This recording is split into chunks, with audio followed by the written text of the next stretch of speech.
Vamos a empezar con el desarrollo de la unidad 1, poco como guía. Vamos a ver que en cada slide se encuentran en la parte superior y derecha los autores de donde se tiene que profundizar con la bibliografía obligatoria. Esta unidad 1, la unidad 2 y la unidad 3 nos van a brindar los conceptos y definiciones básicas en la biomecánica que luego vamos a ir aplicando a los distintos tejidos del sistema locomotor. Vamos a encontrar diferentes definiciones de biomecánica dentro de los distintos autores, pero nos vamos a guiar principalmente por el Instituto Biomecánico de Valencia, con el autor principal del libro, Comín Prat, en el cual nos muestra dentro de la definición algunos términos que están más remarcados. Por ejemplo, que necesitamos de los conocimientos interdisciplinares para poder, dentro de las ciencias de la salud que estamos estudiando y la mecánica, la física, la ingeniería, analizar los sistemas biológicos, en particular el cuerpo humano, y un poquito más ajustado, aplicado al sistema locomotor, el cual va a poder resolver problemas que le provocan las distintas condiciones en donde el individuo se mueve en su vida cotidiana y está sometido a los distintos esfuerzos. Como la definición lo menciona, se requiere el trabajo en equipos multi e interdisciplinarios, no solamente nosotros el poder comunicarnos dentro de la misma profesión con colegas del área de la salud, médicos, deportólogos, anatomistas o cirujanos, sino también tener un lenguaje compartido con los ingenieros, los ortesistas, los ergónomos e incluso el poder trabajar con otros profesionales de la salud como odontólogos, ortodoncistas o odontopediatras. Desglosando la definición, vemos el apoyo de las ciencias que nos van a dar la posibilidad de analizar en biomecánica la relación de las solicitudes y las propiedades con sus funciones, por ejemplo, como lo brinda la física, la mecánica, la ingeniería. También relacionar la constitución y la estructura microscópica con las distintas funciones de los tejidos, partiendo de los contenidos, los conocimientos de histología, de bioquímica y de fisiología, y también relacionar la estructura macroscópica, el diseño con las propiedades físicas a partir de la anatomía. Vamos a considerar al cuerpo humano como sistema. Si bien se tienen muchas definiciones de sistema, estamos en presencia de la persona, en donde es un ser biopsicosociocultural, es decir, el conjunto de los elementos que lo constituyen van a estar interrelacionados, cumpliendo la función, en este caso funciones hegemónicas de conservación de la vida y de la especie. Estas hegemonías especialmente humanas tienen que ver desde el punto de vista mecánico, la posición propia de la especie, la posición vertical, la mirada en la horizontal, también la autoconciencia de sí mismo, el lenguaje con desarrollos simbólicos, la fabricación de instrumentos y de tecnologías y el desarrollo de un ser social y cultural. Como mencionamos, cualquiera de todos estos elementos o aspectos que constituyen a la persona, si lo modificamos, va a tener la modificación el todo. Estos aspectos se encuentran interrelacionados y es el punto de partida del abordaje de la biomecánica. Avanzando más sobre el sistema locomotor, podemos mencionar que se subdividen en cadenas cinemáticas o biocinemáticas. Las cadenas cinemáticas son 5 dentro del cuerpo humano: una cadena cinemática axil o columna vertebral, 2 cadenas cinemáticas de miembros superiores, 2 cadenas cinemáticas de miembros inferiores.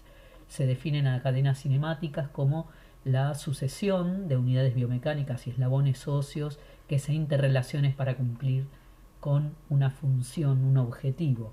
Cuando hablamos de unión de unidad biomecánica y eslabones óseos, no estamos solamente refiriéndonos a las articulaciones y a los huesos, sino a un concepto un poquito más amplio. Hablamos de unidad biomecánica al conjunto de estructuras articulares y periarticulares que se encuentran alrededor de la articulación, es decir, músculos, tendones, tejido celular subcutáneo, piel, así como las estructuras vasculonerviosas. Y por otro lado, los eslabones óseos están representando no solamente al segmento óseo, sino también al conjunto de partes blandas que lo rodean y están uniendo unidades biomecánicas vecinas. Todas estas cadenas cinemáticas, todos estos elementos van a estar relacionándose con objetos, con sujetos, en un determinado medio, suelo, aire, agua o diferentes condiciones climáticas, y basados en un sistema de referencia espacio-temporal. Si descomponemos el término biomecánica desde su etimología, podemos analizar los componentes biológicos y mecánicos. Cuando estudiamos los componentes biológicos, vamos a analizar las consideraciones anatómicas, fisiológicas e histológicas del conjunto de los tejidos del sistema locomotor. Los músculos, tendones, cartílagos, huesos, ligamentos, cápsulas, fascias y serosas. Desde los componentes mecánicos, la física, la biofísica nos va a brindar el análisis de los sólidos como cuerpos deformables, y es así que vamos a estudiar la resistencia de materiales con el conjunto de propiedades, la elasticidad, la plasticidad, la viscoelasticidad y la tensegridad. También vamos a considerar a estos sólidos como cuerpos rígidos ideales para analizarlos en movimiento o en reposo. La cinemática va a ser la parte de la mecánica que estudie el movimiento de los cuerpos sin importar las fuerzas que lo provocan. La estática va a estar estudiando a los cuerpos en reposo o en equilibrio, y la dinámica o cinética va a estudiar las fuerzas que provocan el movimiento. Algunas estructuras, como los líquidos, el líquido sinovial, van a tener que estar estudiados desde otra propiedad que se denomina viscosidad. Y muchos de los tejidos van a tener un componente heterogéneo, tanto sólido como líquido. Este conjunto, representado en el cuadro de Fitzgerald, va a tener que brindar el análisis del mejor desempeño, de la optimización del rendimiento en biomecánica y en la economía de energía. La biomecánica va a relacionar la anatomía con la energía, va a analizar el cuerpo humano tanto en reposo, sosteniendo posturas en el tiempo, como en movimiento, y todo esto aplicando las leyes físicas. ¿Cuál es el objetivo de la biomecánica? Optimizar el rendimiento. Y en este optimizar el rendimiento tenemos que analizar al sistema cuerpo humano en conjunto desde los conceptos de efectividad, lograr el gesto motor, eficiencia, hacerlo con el menor gasto de energía, y eficacia en el menor tiempo posible.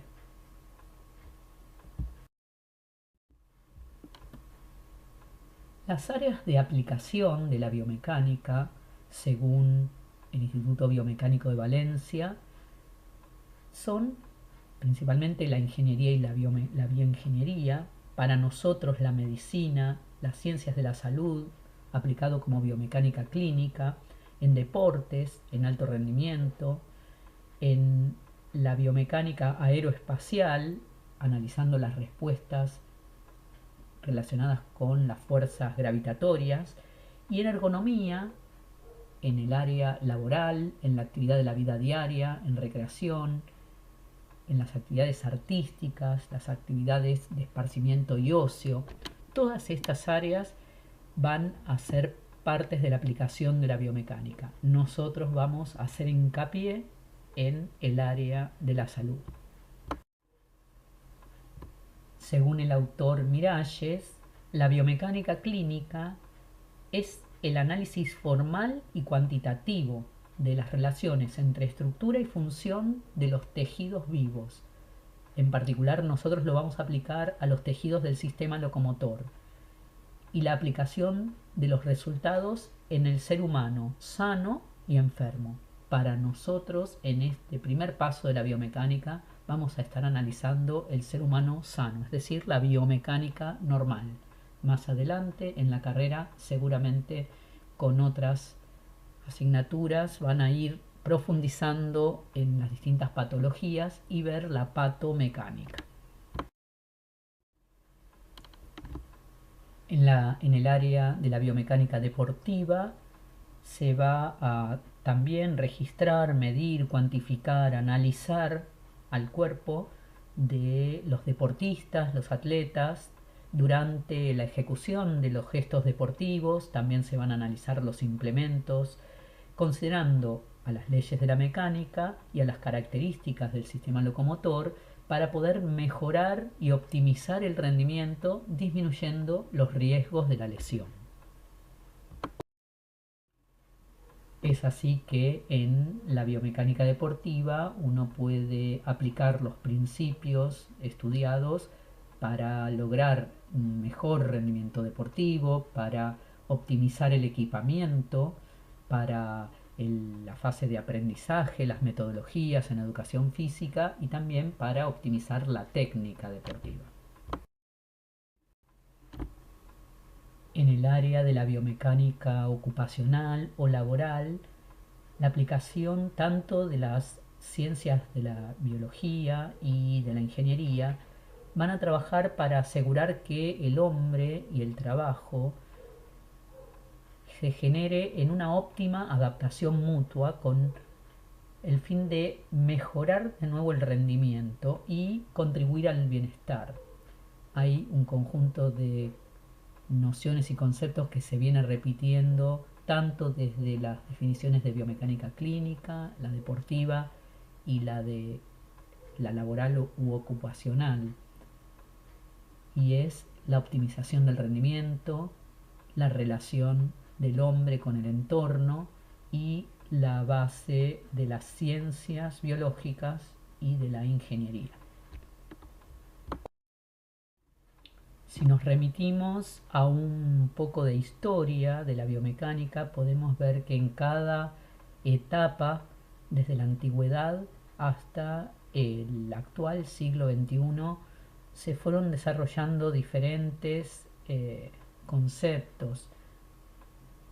Principalmente les remitimos a la bibliografía, a Miralles, a Izquierdo y al Comín Prat del Instituto Biomecánico de Valencia para que profundicen cada uno de estas etapas, de estos puntos. Lo importante es que en estas fases del desarrollo del conocimiento biomecánico ya estamos en la última, la tercera fase. En las disciplinas, antes de constituirse como ciencias como tal, pasan por una fase de los pioneros, luego con una fase en donde las fuentes las brindan otras ciencias, pero en esta última, las fases con métodos propios, es donde se encuentra la biomecánica en la actualidad. Analizando los principios fundamentales de la biomecánica, según Miralles, encontramos uno de ellos que es el de economía de esfuerzos y economía de materiales. Ya estuvimos describiendo dentro de la definición de biomecánica cómo es importante la economía de la energía. Economía de esfuerzos se está relacionando a esto, a que un gesto, un tejido responde a los principios biomecánicos si con el mínimo material logra la mejor resistencia y la mejor función, si se adapta a los esfuerzos con economía de energía. Van a tener que ir buscando en cada uno de estos principios distintos ejemplos en el cuerpo humano, es parte del trabajo práctico.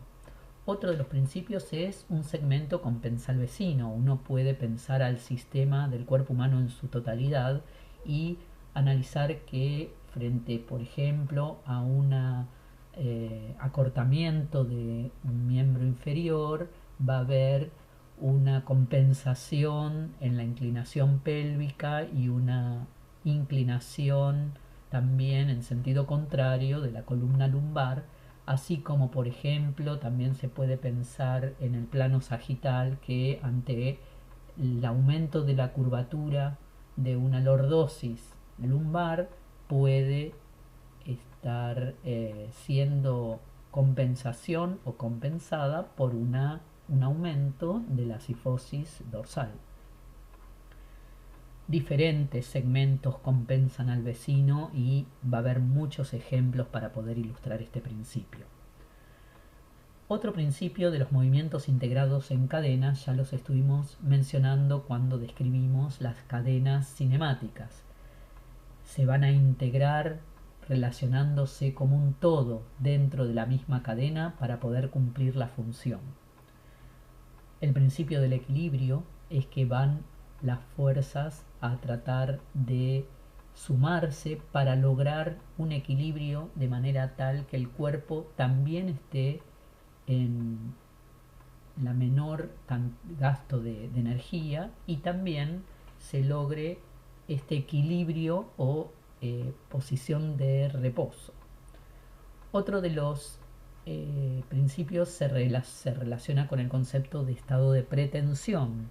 Cada vez que una estructura se encuentra pretensada, preestresada, la deformación con igual carga o esfuerzo va a ser menor. El ejemplo lo podemos dar con los discos intervertebrales, donde el núcleo pulposo pretensa al anillo fibroso y la fuerza peso cuando comprime al disco en su conjunto lo deforma en menor magnitud que cuando se produce una deshidratación del núcleo y las estructuras no se encuentran pretensadas. También este ejemplo lo vamos a poder analizar en el cartílago articular. Tenemos como principio el beneficio de los sistemas cerrados, aunque no muchos de los sistemas dentro del cuerpo son eminentemente cerrados. Piensen que no tienen que estar compartiendo ni enviando ni información, ni energía, ni materia para que sean totalmente cerrados. La mecánica pasiva de Putti se puede ilustrar con un ejemplo en donde los ligamentos, las fascias, el tejido conectivo, al tensarse, al sostener y al resistir determinados esfuerzos, disminuye el gasto de energía para evitar que se necesite mantener el equilibrio con gasto de energía, es decir, con activaciones musculares. Siempre estos principios y el análisis va a estar enmarcado en referencias anatómicas y antropométricas individuales.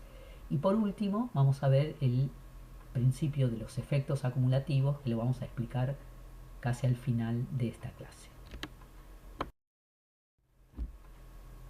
Ya hemos mencionado que nosotros vamos a analizar la biomecánica y al cuerpo humano como un sistema. Este análisis sistémico va a ser un recorte de la realidad, un segmento corporal, un recorte en donde vamos a tener que ir desarrollando cada uno de estos puntos, vamos a tener que tomar en cuenta todo el sistema con el conjunto de elementos que lo componen.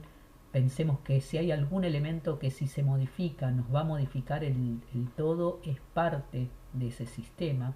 Las interacciones que se establecen entre esos elementos con el medio exterior, los límites de ese sistema, tanto la entrada como la salida de los flujos, es decir, si estamos frente a un sistema abierto o cerrado, el patrón biomecánico, es decir, la secuencia de movimientos coordinados que va a lograr que un gesto motor cumpla con su objetivo final, y las características individuales antropométricas, porque ese mismo patrón biomecánico o gesto motor va a estar ejecutado muy diferente de acuerdo a cada una de las personas con sus características tanto anatómicas individuales como antropométricas.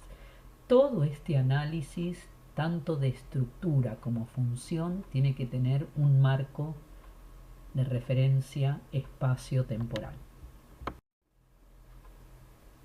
Este análisis sistémico, cuando estamos aplicándolo al sistema locomotor, vamos a ver que es muy importante, como dijimos antes, las características anatómicas. Vamos siempre a buscar una descripción anatómica de la región, un patrón biomecánico, que en el caso de los deportes tenemos a la técnica, pero en la actividad de la vida diaria, en las laborales, en las artísticas o las de esparcimiento, no hay una técnica. Vamos a tener que analizar ese patrón biomecánico que se desarrolle con el menor gasto de energía para esa persona, para esas características individuales y con una anatomía normal.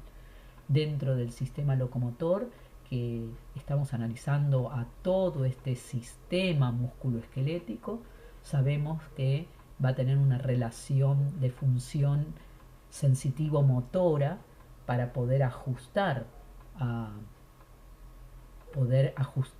al objetivo, y se van a estar dividiendo, como ya lo mencionamos, en subsistemas que son las cadenas cinemáticas o biocinemáticas. Cuando estemos evaluando desde la biomecánica una postura o un movimiento de la persona, tenemos que pensar que estamos observando la última fase ejecutora de ese movimiento voluntario. Un movimiento voluntario que va a estar desarrollándose hacia un objetivo específico. Y es este concepto de gesto motor que lo diferencia de un movimiento meramente articular, como lo estudiamos en la anatomía descriptiva. Un gesto motor es aquel gesto voluntario que va a estar teniendo una secuencia con fases e instantes orientada hacia un objetivo.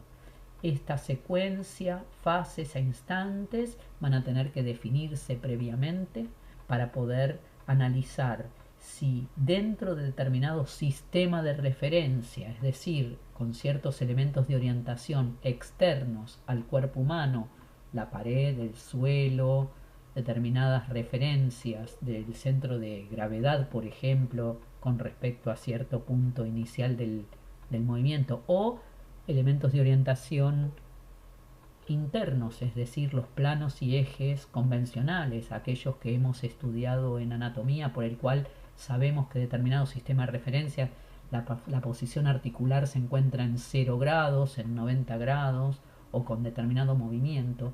En ese sistema de referencia es quien nos va a poder mostrar el estado físico de esa persona, de ese movimiento.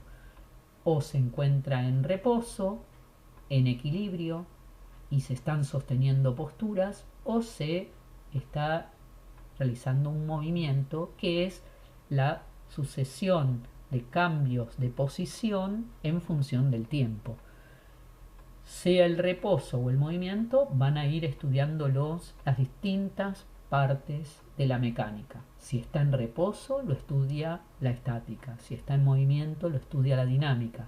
Si estudia el movimiento sin importar las fuerzas, lo estudia la cinemática. Y si está estudiándose las fuerzas que lo provocan, lo estudia la cinética.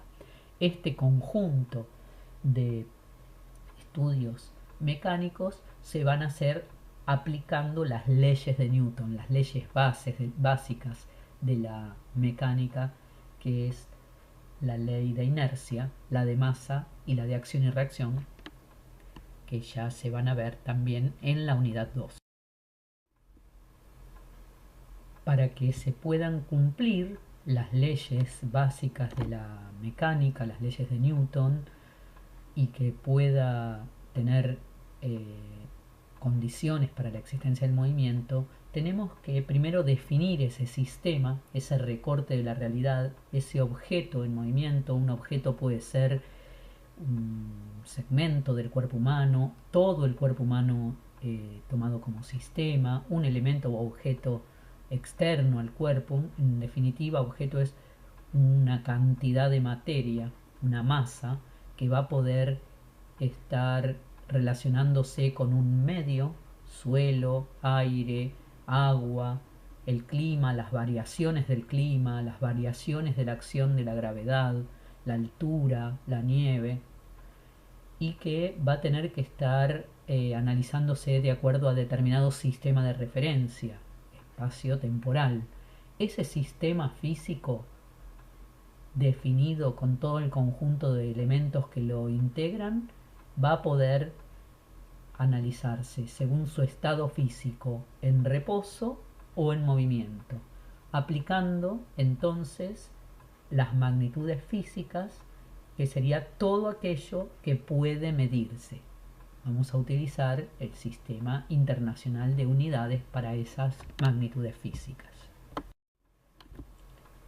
Los métodos de análisis biomecánico fueron variando a lo largo del tiempo y cada vez son más complejos debido a los avances en la tecnología. Nosotros vamos a ir aplicando y aprender desde lo más sencillo, que es la observación directa, la fotografía, el video, las mediciones, la aplicación de semiología, anatomía de superficie. Vamos a también graficar con sistemas gráficos simples, como por ejemplo el gráfico de Dempster o el de Hanavan, para poder representar o un segmento corporal o todo el sistema del cuerpo. Y también vamos a poder en algunos momentos interpretar algunas ecuaciones desde el punto de vista matemático, las más simples, sobre todo razonar qué es lo que está queriendo expresar esa ecuación matemática. Cuando estemos trabajando en equipos interdisciplinarios con ingenieros, probablemente ellos estén definiendo el método matemático a través de él, de los elementos finitos.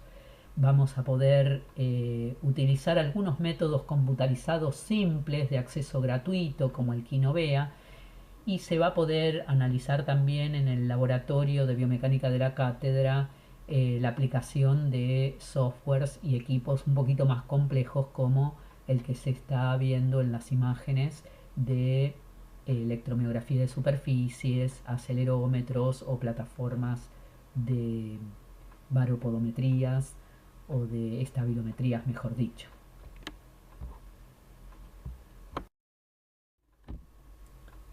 Continuamos aplicando las leyes básicas de la mecánica, las leyes de Newton, y en este caso para estudiar las fuerzas tenemos que aplicar la segunda ley de Newton, la ley de masa. Una masa que se aplique una fuerza sobre ella va a adquirir una aceleración directamente proporcional a la fuerza que se aplique. Las consecuencias entonces de esa aplicación de las fuerzas va a ser un movimiento. Si el conjunto de fuerzas es igual a cero, entonces ese cuerpo en vez de movimiento va a estar en reposo, en equilibrio. Y también las consecuencias de las fuerzas va a ser la deformación de ese cuerpo. Una cosa y otra vamos a profundizarlas en las unidades 2 y 3. Con estas fuerzas, si el cuerpo genera un desplazamiento determinado de determinada distancia, entonces se está produciendo un trabajo.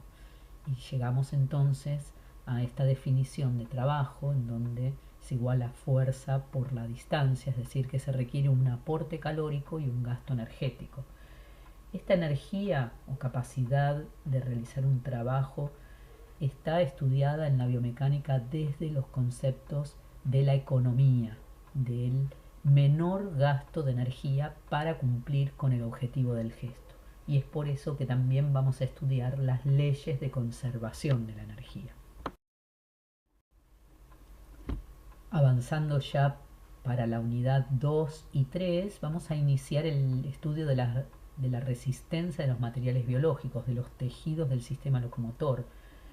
Y luego, en cada una de las unidades que continúan, vamos a implementar el estudio, un eje conductor que siempre va a repetirse, que es la relación entre la estructura y la función, la estructura y las propiedades mecánicas de esos tejidos.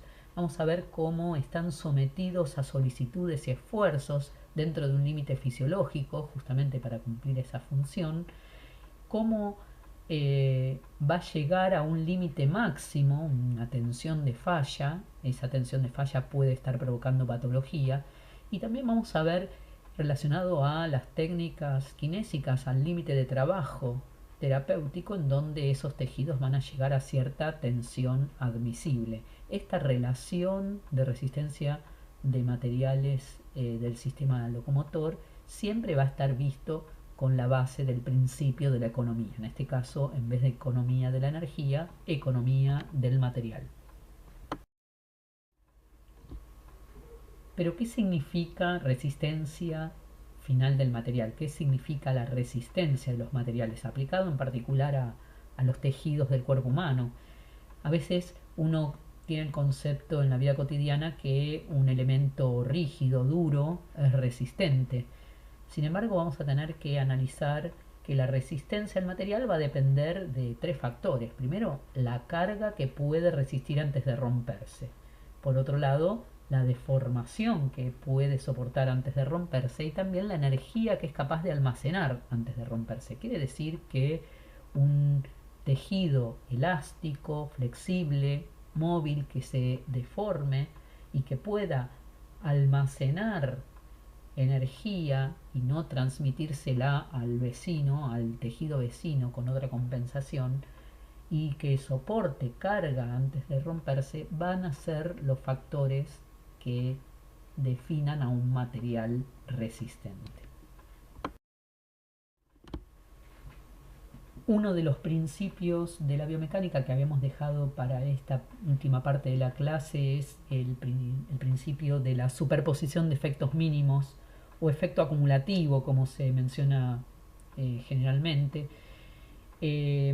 Muchas veces un material puede romperse con un solo efecto de mucha magnitud de energía, pero también hay que tener en cuenta que pequeños efectos simultáneamente o sucesivamente en el tiempo de poca magnitud se van sumando, se van acumulando y van a poder estar motivando tensiones o deformaciones, microtraumatismos sobre las distintas estructuras biológicas. Es así que la lesión no siempre se da con un mecanismo de producción de alta energía en una sola vez. Muchas veces están enmascarados en esos pequeños movimientos repetidos a lo largo de horas, de días, de años, muchas veces de trabajo, de deporte o de alguna actividad repetitiva, y pueden estos efectos mínimos generar una patología o una lesión. ¿Qué está sucediendo durante estos momentos en que se producen los microtraumatismos? La lesión va siendo mayor a la velocidad de reparación. Entonces, cada vez que se repite un mal movimiento o una posición sostenida de carga, se lesiona una parte de esas estructuras y la reparación no está siendo suficiente para poderla mitigar.